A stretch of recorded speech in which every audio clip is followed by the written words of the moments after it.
আসসালামু আলাইকুম।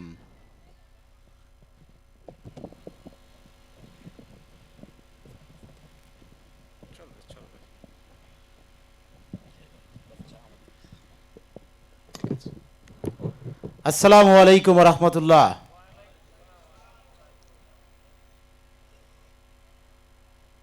আজকের এই কৃষি কথার আঞ্চলিক প্রচারণার অংশ হিসেবে এই দুর্গাপুর ইউনিয়নের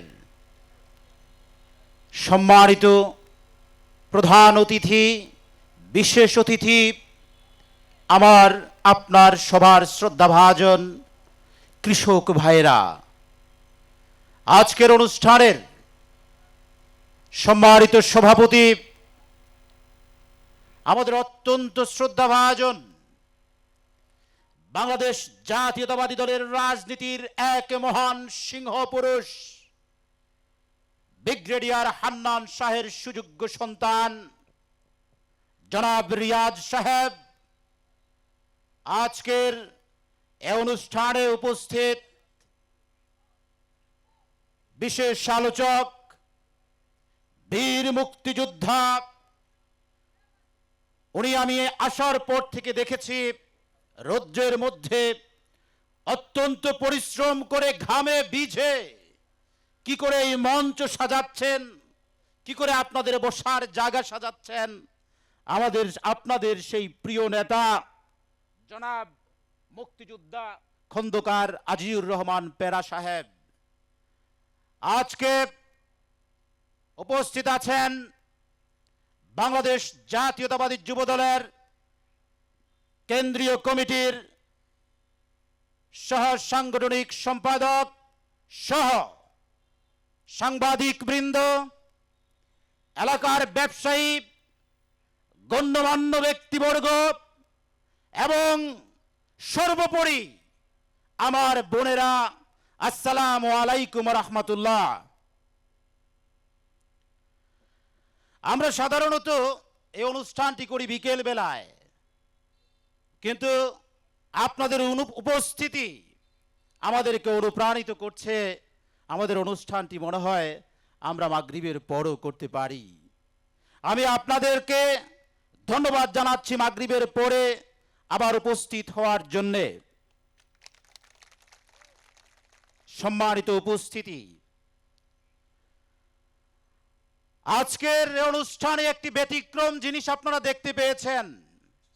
সে ব্যতিক্রম জিনিসটি হচ্ছে আজকের অনুষ্ঠানের প্রধান অতিথি এবং বিশেষ অতিথি কোনো সরকারি অফিসার নয়, কোনো রাজনীতিবিদ নয়, তারা হচ্ছেন আমার দেশের প্রাণ, আমার দেশের মান, যাদের রক্তে ঘামে অর্জিত হয় আমার আপনার প্রতিটি খাদ্য কণা, আমার সেই সম্মানিত কৃষক ভাইরা, আমার সেই সম্মানিত কৃষক ভাইদের জন্য আপনারা সবাই একটা হাততালি দিবেন প্লিজ।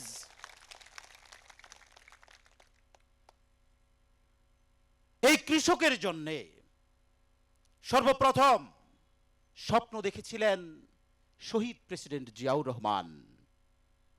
আপনারা যারা মুরব্বী আছেন তাদের মনে আছে সবুজ বিপ্লবের কথা, তাদের মনে আছে 1977 সালে শহীদ প্রেসিডেন্ট জিয়াউর রহমান বীজ অধ্যাদেশের কথা বলেছিলেন।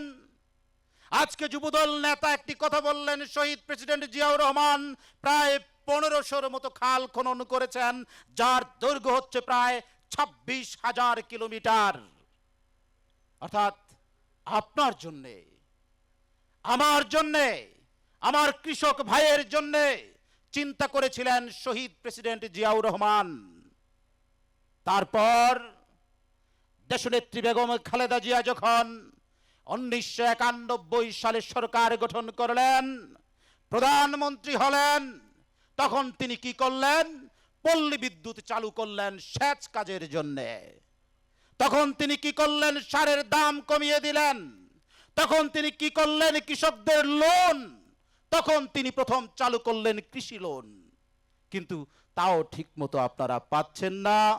এখনো পর্যন্ত আমার দেশের কৃষকরা সঠিক বীজ পায় না, আমার দেশের কৃষকরা কীটনাশক পায় না, আমার দেশের কৃষকরা লোন পায় না, তারপরও যখন তারা প্রতিটি খাদ্য কণা উৎপাদন করেন, প্রতিটি সবজি উৎপাদন করেন, উৎপাদনের পরে তার ন্যায্য মূল্যটুকু তারা পান না।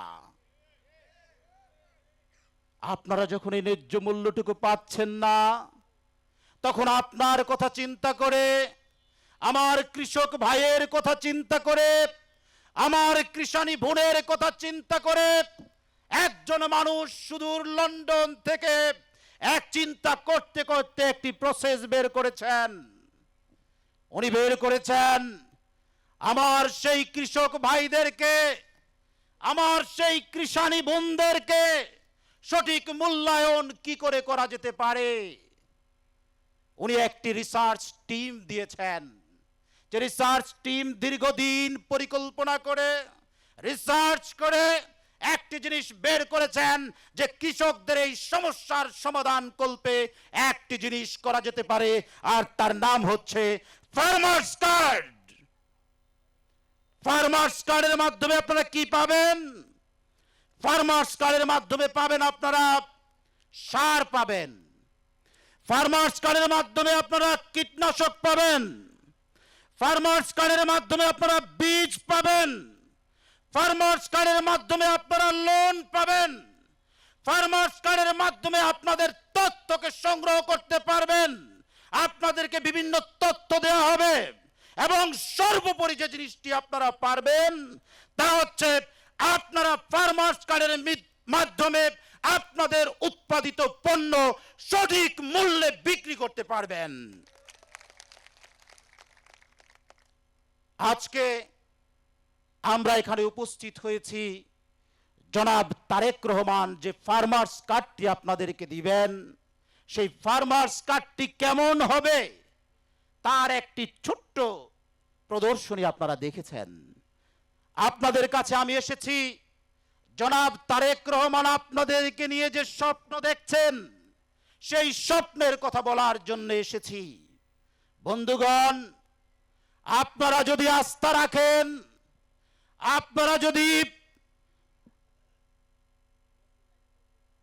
ভোট দিতে পারেন, যেই 15 বছর 7 মাস আপনারা ভোট দিতে পারেননি, আপনারা আপনাদের মনের কথা বলতে পারেননি, আপনারা আপনাদের ম্যান্ডেট দিতে পারেননি, আগামী 2026 সালের ফেব্রুয়ারিতে যে ত্রয়োদশ জাতীয় সংসদ নির্বাচন আসছে, সেই সংসদ নির্বাচনে যদি আপনারা ধানের শীষে ভোট দেন, যদি আপনারা এই আসন থেকে জনাব তারেক রহমান যাকে মনোনীত করেন তার পক্ষে দাঁড়ান, তাহলেই সম্ভব কৃষকের সঠিক মূল্যায়ন করা।